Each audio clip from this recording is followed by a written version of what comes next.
भाई जो गुरु वचन पे डट गए, कट गए फंद 84 के।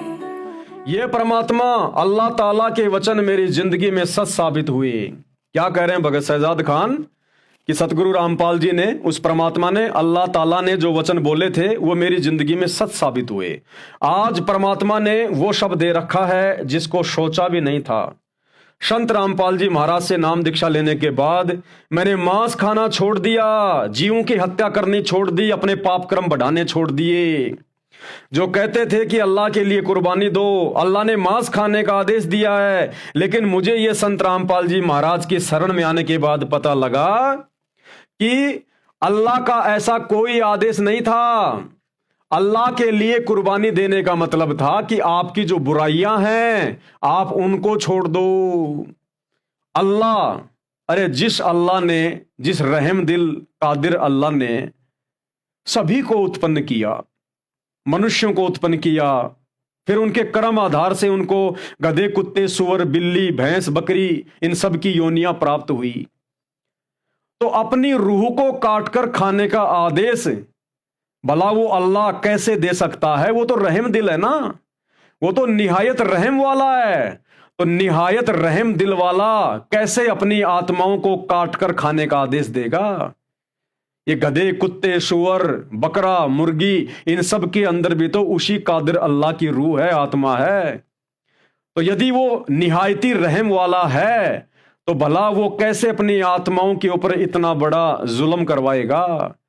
तो ये उस ओरिजिनल अल्लाह का आदेश नहीं है मांस खाने का, जीव हत्या करने का। ये तो डुप्लीकेट अल्लाह का आदेश है जिसने हजरत मोहम्मद को कुरान शरीफ का ज्ञान दिया।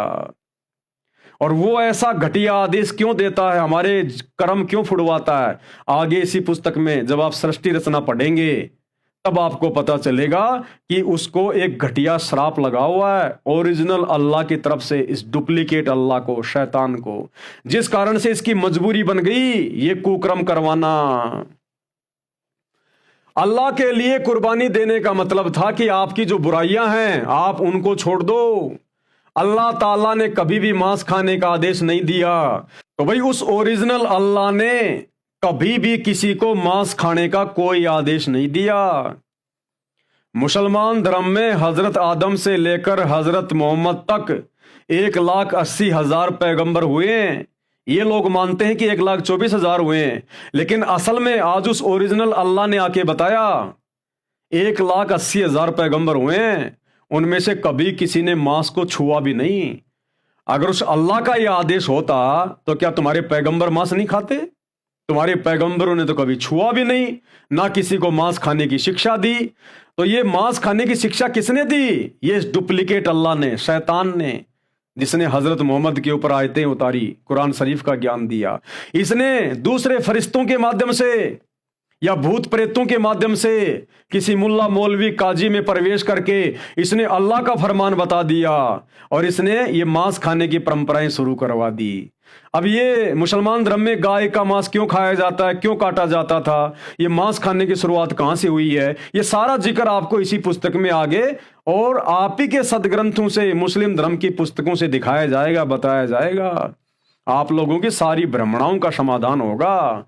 तो अल्लाह ने आदेश दिया था बुराइयां छोड़ने का। अल्लाह की तरफ से जो कुर्बानी का आदेश था वो जानवरों की कुर्बानी का नहीं था। ऐ इंसान, तेरे अंदर जो बुराइयां हैं उनकी कुर्बानी दे।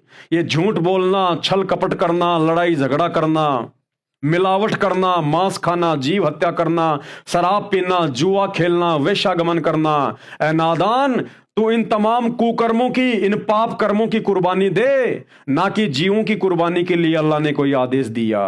ये तो उस डुप्लीकेट अल्लाह ने पूरे मुसलमान समाज को भ्रमित किया है, पूरे हिंदू समाज को भ्रमित किया है।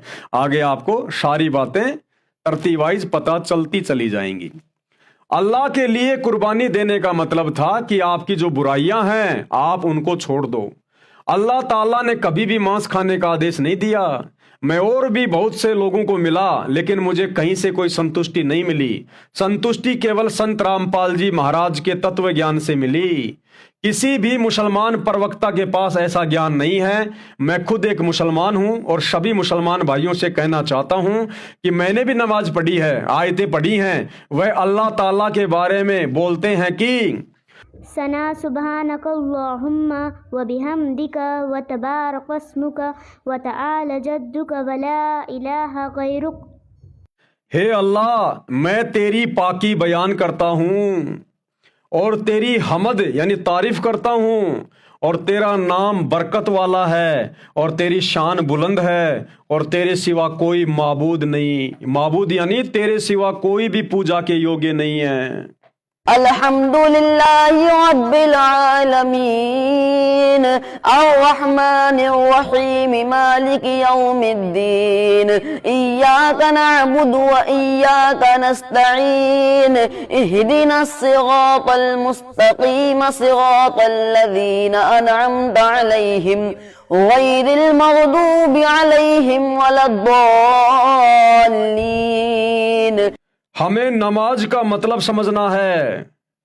नमाज का मतलब जो परमात्मा बताते हैं कि अपनी अरदास लगाना। नमाज का मतलब क्या होता है? परमात्मा से अर्ज करना, विनती करना, प्रार्थना करना। हिंदू भाई जो आरती करते हैं वो उनकी नमाज है। मुसलमान दिन में 5 समय की नमाज करते हैं। हम भाई बहन सतगुरु रामपाल जी से उपदेश लेने के बाद त्रिकाल संध्या करते हैं जो वेदों में लिखी हुई है। वास्तव में जो नमाज है वो हम सतगुरु रामपाल जी के भगत दिन में 3 बार करते हैं। सुबह का नित्य नियम ये हमारी सुबह की नमाज है। दोपहर की असुर निकंदन रमैणी ये हमारी दोपहर की नमाज है, और शाम की संध्या आरती ये हमारी सायंकालीन नमाज है। ये ओरिजिनल नमाज है, ओरिजिनल। मुसलमान धर्म जो नमाज कर रहा है दिन में 5 बार या जितनी भी बार, वो डुप्लीकेट नमाज है, ओरिजिनल नहीं है। उस कादर अल्लाह के पास वो नमाज नहीं जाती। कादर अल्लाह की नमाज तो वर्तमान में कादर अल्लाह ने मुर्शिद रूप में, संत रूप में, सतगुरु रामपाल जी के रूप में आकर आप और हमें दी है, जो हम कर रहे हैं। जो गुरु बचन पे डट के कट गए फंद 84 के, कट गए फंद 84 के, कट गए फंद 84 के।